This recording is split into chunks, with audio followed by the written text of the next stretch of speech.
What's up, guys, and how are we doing today? So you guys wanted this one next. I put a poll up on should we cover SWORDSOUL, PK, Sky Striker. Actually got some requests from me on Facebook. What other decks do you want to know how to beat? And we'll kind of break them down in this similar fashion. We're roughly 10 minutes, at least for the portion where we're actually talking about beating them, what they do, all that good stuff. 10-minute takedown. We've done Drytron, Dragon Link, Virtual Worlds. We just covered Flow Under Ease, and today, SWORDSOUL. This deck is looking to be a huge contender in the current meta. And what does the deck actually do? Like, what is it? Like, what is the strategy? What is their boss monsters? What is their interaction? Well, first and foremost, the deck can play like 9 to 12 hand traps pretty easily, so that can be a bit problematic. Like, that if they go second, they have a good chance to like try to stop you, and going first, even if you stop them, or if you can out their board, they may have those extra disruptions in their hand, which can just be really, really strong. So we've had Zodiac, that's an XZ's deck. We've had Striker, we've had Fusion decks. This is really, I mean, obviously Pendulum, Magician's Pendulum. This is the Synchro deck, like one card Synchro combos. Yugioh actually had that comparison, like Zodiac, Striker, and SWORDSOUL. So like shout out to him on that. That he is right though, that it's one card starters for a Synchro engine, and it can play good with like the Destroyer Phoenix package. It can play good with Tenyis. You can even play it with both of them. The two main cards being the Taya and the Mo Yi, the two main your normal summons that are really gonna get your deck rolling, if you will. Essentially like giving yourself a token, whether you're using the Mo Yi and revealing a SWORDSOUL or Worm in your hand to get the level 4 token, or the Taya where you can banish SWORDSOUL card or Worm from your graveyard and then again get the level 4 token. They do have a strong card in Long Young, who you can discard another SWORDSOUL card or Worm and special summon it from your hand. Then you can special summon a SWORDSOUL token. So this one, however, is not a tuner, so it's not quite as much of a starter, but it can be a way for them to still get tokens and continue their plays if you do disrupt them.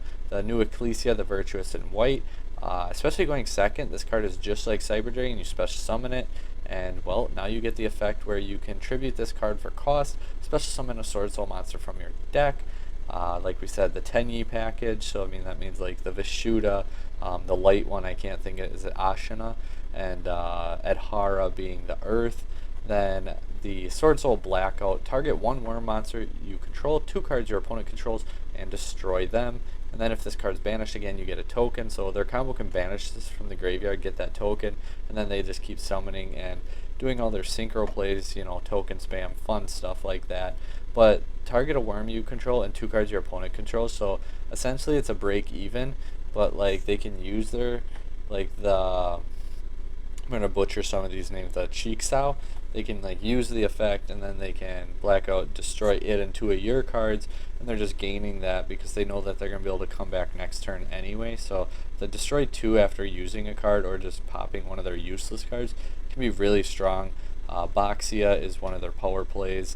They have the Baron de Fleur, obviously the big Omni Negate, so they can end the Cheeks Out. We didn't actually say what it does, but it's quick effect. You can banish SWORDSOUL card or Worm from your hand or graveyard, target one other effect monster on the field, negate its effects. So it's essentially infinite impermanence.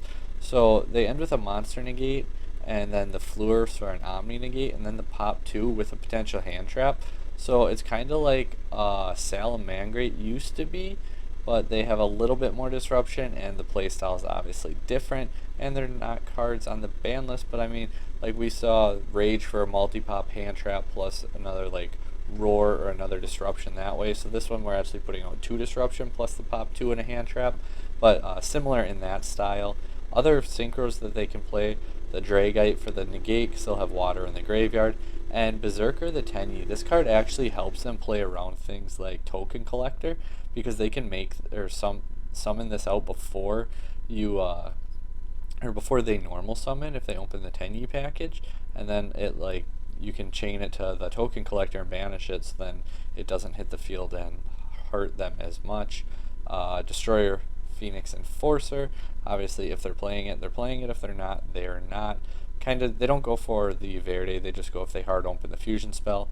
If you disrupt them enough too, They can still actually end on Baguska, so that is something to kind of keep an eye out on. That's kind of essentially in a nutshell what the deck does. What can we hand trap? Well, if you're going to have the Gamma or Ogre or Imperm or Veiler, I would hit the Moyi or the Taya, because these are the cards that really get their plays going. Obviously, Gamma being really good because it negates and destroys. Ogre destroying it, they'd still get the token, and then like the draw off Moyi, or is that the other effect when it's used for a synchro material? That's when they draw, right? Like they synchro into the yugioh or whatever, and then they can chain block and get the draw. And yugioh also searches out a trap, by the way. So like when they synchro into the yugioh, not only is it going to be negate a monster on the field, it's also going to search out either the blackout or like appears or one of their extenders that's a spell. So it is a lot. It's a negate, and it searches out another disruption or extender, so that's pretty good. So stopping them from getting to that. Again, the Imperm or the Veiler on it, just to negate it and stop that token from coming out. Depending on their hand, they will still be able to do a little bit, but that's a pretty good place to start. So like we said, Ogre removes the tuner, and then the Gamma can go ahead and get rid of them and negate them. If you open Ash, what do you hit? Well, probably the either Ecclesia or the Appears, because Appears adds it to hand and the Ecclesia just summons it right out. So both of them are really good Ash targets, and Ecclesia tributes for cost, so you can't Imperm or Veiler it. And if like they special summon Ecclesia, don't be like, oh, Imperm, because they're just going to chain to it and it's gone and you waste your card. If you open like Imperm and Gamma and they start with Moyi, you might as well like Imperm the Moyi for two reasons. One, they conflict, and two, so better answer, you Veilering Gamma, because like the Imperm, if you Gamma first, obviously you can't Imperm, but like you would Veiler or Imperm the Moyi and then save the Gamma for the Ecclesia. Like that's what I would do if that was the route I was going there, if you open two of those. But if you open just one of the four, I would hit the Moyi or the Taya and then use the Ash on the Appears or the Ecclesia in white. Some other cards that you may be main decking or like possibly side decking, side decking kind of cards, these are more so for going second.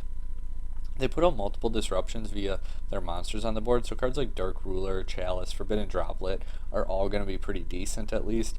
Obviously, Droplet is going to be the best of the three. If you can't afford it, Dark Ruler does a fantastic job too, and Forbidden Chalice is actually seeing a lot more play. I've been telling people for, well, a long time now that this card is actually really good, and if you can't afford Droplet, play this, and it's a pretty decent replacement.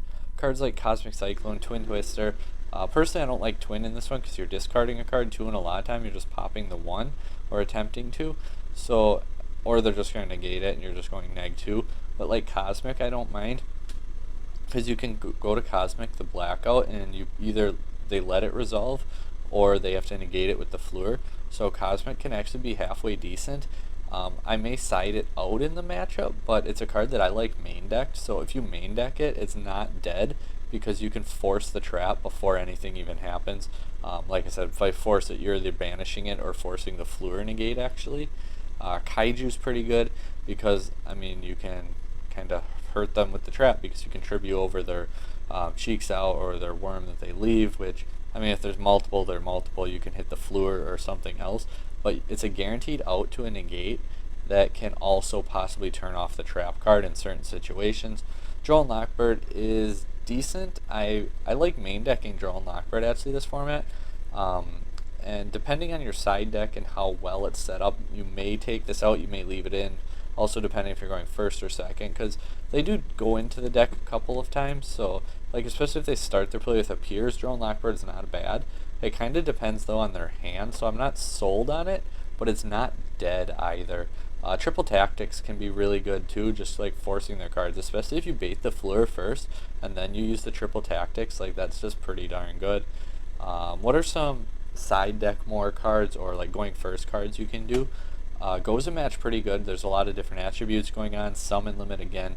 Summon Moyi effect, get token, summon limit. Okay, that sucks.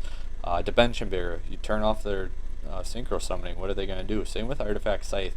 Like, turn off the extra deck. What are they going to do? Either they open a way to stop like the Scythe, or they lose. Token Collector, again, if you cut off their line to tokens and they can't out it, that's just going to kind of hurt. But in a nutshell, guys, this is kind of how to beat the Sword Soul strategy, taking it down just over 10 minutes like we said.